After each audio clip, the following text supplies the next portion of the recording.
বিশুদ্ধ তাওবার জন্য 4টি শর্ত। কয়টি শর্ত বলে? 1 নাম্বার, গুনার কাজ ছেড়ে দেওয়া। 1 নাম্বার কি বলেন তো? গুনাহের কাজ ছেড়ে দেওয়া। 2 নাম্বার, যে গুনাহটা আমি করলাম এই গুনাহের জন্য অনুতপ্ত হওয়া, লজ্জিত হওয়া। একটা হাদিসের মধ্যে আসছে আন নাদামু আত-তাওবা, মানে তাওবাই হলো লজ্জিত হওয়া।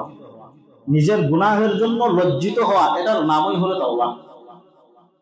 অথচ মাসের পর মাস যায়, বছরের পর বছর যায়, কত শত গুনাহ করে সামান্য পরিমাণে একটু লজ্জিত হওয়া, লজ্জিত হয় না, একটু অনুতপ্ত হবে, এই অনুভূতিটাও ভিতরের মধ্যে আসে না। এমন মানুষ আছে না? এই ক্ষেত্রে একটা হাদিস মনে রাখবেন, নবী সাল্লাল্লাহু আলাইহি ওয়াসাল্লাম বলেন, ইযা সাররাতকা হাসানাতুকা ওয়া সাআতকা সাইয়্যাতুকা ফাআনতা মুমিনুন। হাদিসের বাংলাটা সবাই মনে রাখার চেষ্টা করবেন। নবী সাল্লাল্লাহু আলাইহি ওয়াসাল্লাম বলেন, যখন দেখবা তোমার ভালো কাজগুলো তোমাকে আনন্দ দেয়, ভালো কাজ করার পরে অনেকটা ভালো লাগে, মনে তুমি আনন্দ পাও, ওয়া সাআতকা সাইয়্যাতুকা, আর তোমার মন্দ কাজগুলো তোমাকে অনেক কষ্ট দেয়, কোনো একটা গুনাহ হয়ে গেলে ভালো লাগে না, অনেক কষ্ট লাগে, নবী বলেন ফাআনতা মুমিনুন, তাহলে তুমি বুঝবা যে তুমি একজন বান্দা। দিনের পর দিন গুনাহ করে, রাতের পর রাত, সপ্তাহের পর সপ্তাহ, মাসের পর মাস গুনাহ করে, সামান্য পরিমাণে একটু অনুভূতি আসে না, মনে একটু কষ্ট লাগে না, এমন যারা আছে তাদের ঈমানের যত্ন নেওয়া উচিত।